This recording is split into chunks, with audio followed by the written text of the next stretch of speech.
মিত্ৰতাত আবদ্ধ হৈ আছিলোঁ এজিপি বিজেপি আৰু UPPL গতিকে এই সমষ্টিটোত অকল এজিপিৰে মানুহ নাই এই সমষ্টিত অকল বিজেপিৰে মানুহ নাই গতিকে আমি এই সমষ্টিটোৰ উন্নয়ন যদি কৰিবলগীয়া হয় তেতিয়াহ'লে এজিপি বিজেপি প্ৰত্যেকৰে উন্নয়ন কৰিব লাগিব গতিকে আৰু মই যিহেতু আমি নিৰ্বাচনটো খেলতে তিনিটা দলে খেলিছোঁ গতিকে আমি তিনিটা দলক সমভাৱে গুৰুত্ব আৰোপ কৰি পেলাই সমভাৱে উন্নয়নৰ দিশত আমি প্ৰাধান্য দিম নাই নতুন যিটো যাত্ৰা আৰম্ভ হৈছে মই ভাবোঁ যে মই যোৱা 38টা বছৰে বিধায়কৰ কাৰ্যকালত যেনেধৰণে মই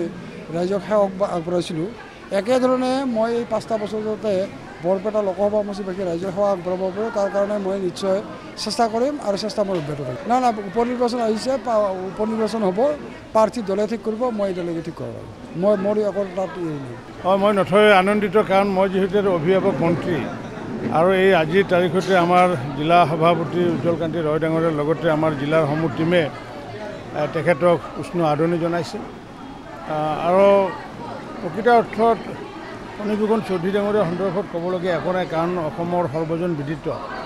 আৰু এইগৰাকী সাংসদে নিশ্চিত ওপৰত নিৰ্বাচনৰ সময়ত বিভিন্ন মানুহে বিভিন্ন অপপ্ৰচাৰ চলাইছিলে কিন্তু তাৰপিছতো আমাৰ বৰপেটা লোকসভা সমষ্টিৰ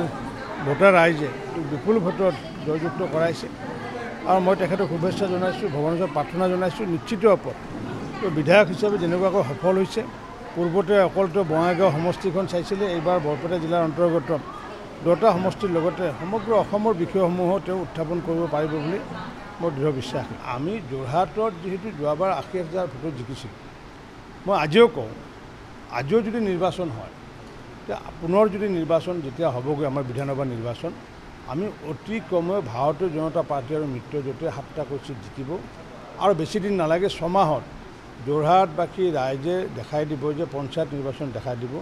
যে এইবাৰৰ নিৰ্বাচনত যে কংগ্ৰেছ জয় হোৱা নাই গৌৰৱ গগৈ জয় হৈছিলে গতিকে সেইকাৰণে এইটো লৈ পেলাই মই কোনো শংকিত নহয় মইতো গৈ পেলাই কাৰ্যকৰ্তাসকল হাঁহিবলৈ দি আহিছোঁ যে আপোনালোকে মিছাতে দুখ কৰি আছে কাৰণ এইবাৰতে জোৱাৰ এটা আহিছিলে চুনামি এটা আহিছিলে চুনামিৰ সময়ত আমি দেখিছোঁ টিভিত পৰ্দাত দেখিছোঁ একেবাৰে মঠ মন্দিৰ মছজিদ মানুহৰ ঘৰ বিল্ডিং ভাঙি যায় কোনো প্ৰতিৰোধ কৰিব নোৱাৰে গতিকে এইবাৰ এটা চুনামি এটা আহিছিলে আৰু এই চুনামিটো এইকাৰণে আহিছিলে ছ'চিয়েল মিডিয়াৰ জৰিয়তে হওক বা বিভিন্ন জৰিয়তে হওক আৱেগ সৃষ্টি কৰা হৈছিলে গতিকে সেই আৱেগ সৃষ্টি কৰাৰ ফলস্বৰূপে গৌৰৱ গগৈ হিচাপে মানুহে ভোট দিছে চিম্পেথেটিকেলি ভোট দিছে আৰু যি 40% ভোট 40% ভোটাৰ যি ভোটাৰ ৰাইজ সেই ভোটাৰ ৰাইজ হৈছে ৱেব ভোট প্ৰত্যেক সমষ্টিতে আছে তেওঁলোকে সিদ্ধান্ত লয় পিছলৈ সিদ্ধান্ত লয় তেওঁলোকে কোনো পলিটিকেল পাৰ্টিৰ পেট্ৰনাইজ মেম্বাৰো নহয় তেওঁলোকে এফিলিয়েটেড মেম্বাৰো নহয় গতিকে সেইসকলে এইবাৰ দিছে অহাবাৰ সেইসকলে আমাকে দিম বুলি কৈছে মইতো বহুত মানুহ লগ পালোঁ যে এইবাৰ কিবা কাৰণত গৌৰৱ গগৈক দিলোঁ কিন্তু আমিতো বিজেপিক পূৰ্বতে দিছিলোঁ তপন গগৈকে দিছিলোঁ এইবাৰ কিবা এটা কাৰণত দিলোঁ বেয়া নাপাব মোদী যিহেতু প্ৰধানমন্ত্ৰী হৈছে অহাবাৰ আৰু আমি বিজেপিকে ভোট দিম মিত্ৰজোঁটক ভোট দিম বুলি বহু মানুহে মোক কৈছে আনকি ভোটৰ দিনাখন মোক কৈছে যে প্ৰধানমন্ত্ৰী মোদী হ'বনে নাই মই কৈছোঁ হ'ব হ'ব যদি তেতিয়াহ'লে গৌৰৱ গগৈকে ভোটটো দিওঁ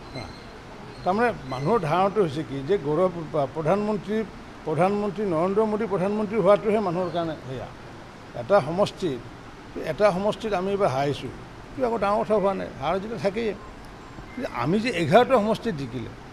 ভৱেশ কলিতা ডাঙৰীয়াৰ নেতৃত্বত হিমন্ত বিশ্ব শৰ্মা ডাঙৰীয়াৰ নেতৃত্বত আমি 11টা সমষ্টিত জিকিলোঁ পূৰ্বতে সৰ্বানন্দ সোণোৱাল ডাঙৰীয়াৰ নেতৃত্বত তেওঁ যেতিয়া সভাপতি আছিলে তেতিয়া আমি জিকিলোঁ কিমানটা জিকিলোঁ আমি 7টা জিকিলোঁ মই যেতিয়া সভাপতি আছিলোঁ আমাৰ সৰ্বানন্দ সোণোৱাল ডাঙৰীয়া মুখ্যমন্ত্ৰী আছিলে 9টা জিকিলোঁ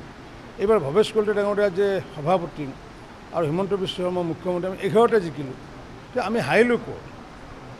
যোৰহাটটোৱে যদি আপোনালোকে অসম বুলি ভাবি লৈছে ভাৰতবৰ্ষ বুলি ভাবি লৈছে মোৰতো ক'বলগীয়া একো নাই